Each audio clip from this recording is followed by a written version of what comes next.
tahanan ay isa sa mga pangunahing pangailangan ng tao upang mamuhay ng may dignidad. Ang pabahay ay isang karapatang tinutugunan ng gobyerno. Sa tahanan nagsisimula ang pagbubuo ng magagandang plano ng isang pamilya. Ito ay isa sa pangunahing usapin na dapat pagtuunan ng pamahalaan. Sa pagtugon ng gobyerno sa pabahay, binuo nito ang iba't ibang ahensyang tatalima sa pangangailangang pabahay. Bawat isa ay may kanya-kanyang mandato. Noong June 11, 1978, sa pamamagitan ng Presidential Decree No. 1396 ni dating Pangulong Marcos, itinatag ang MHS o Ministry of Human Settlements na pinamunuan ng dating unang ginang Imelda Marcos.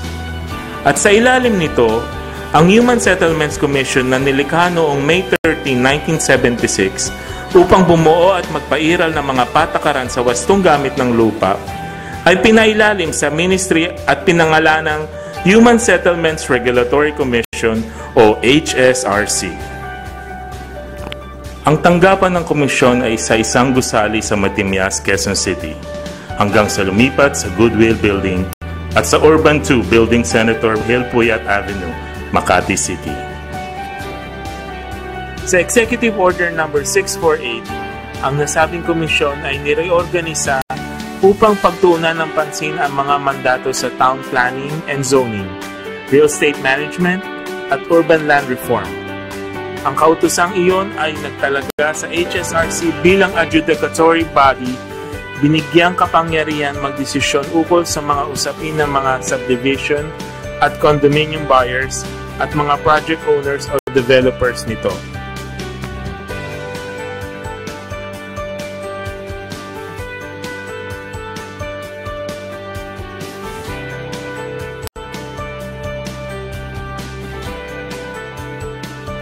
Nang maupo bilang presidente si Corazon C. Aquino, inalabas ang Executive Order No. 85 noong December 12, 1986 na bumuhuwag sa Ministry of Human Settlements.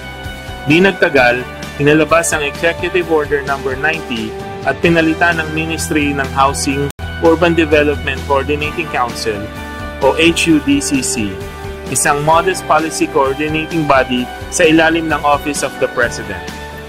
Ang HSRC naman ay naging matatag at itinalaga bilang isa sa 5 key shelter agencies sa ilalim ng HUDCC at nakilala na mula noon bilang Housing and Land Use Regulatory Board. Noong panahon ding iyon, lumipat ang tanggapan ng ahensya sa DNE Building at sa compound ng National Housing Authority sa Kalayaan Avenue, Quezon City. Kasalukuyang nag-uopisina ang ahensya sa Sunnymead IT Center sa Quezon Avenue dahil napagpasiyahan na magpatayo ng maganda at maayos na istruktura sa Kalayaan Avenue. Ito ang magiging bagong building ng ahensya sa darating na panahon.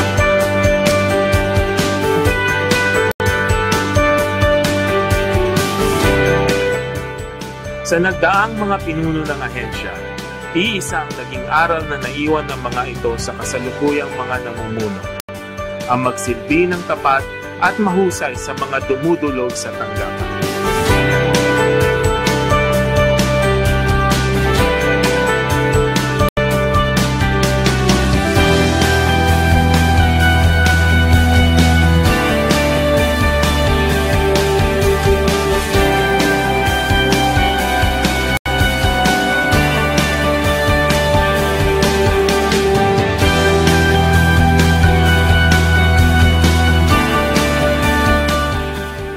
Bumilang man ng maraming taon ang ahensya, ang naging inspirasyon ay ang mga mismong pinagsisilbihan nito.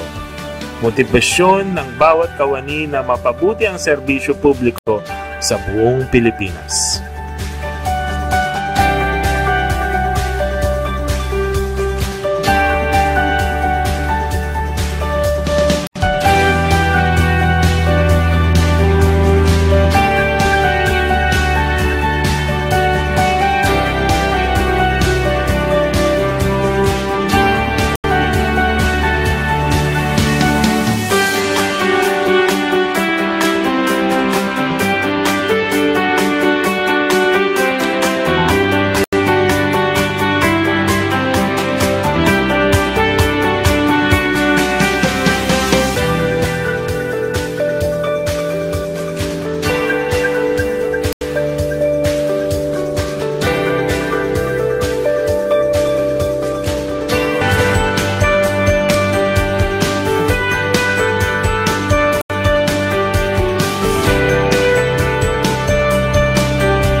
Dahil sa pagpupursigi, nakamit ng ahensya ang kasalukuyang tagumpay na tinatamasa nito. Ito ang nagawa ng ahensya sa loob ng 4 na dekada. Bunga ito ng pagtutulungan ng bawat isa. Nagkakaisa para mapabuti at mapaunlad ang buhay ng bawat Pilipino.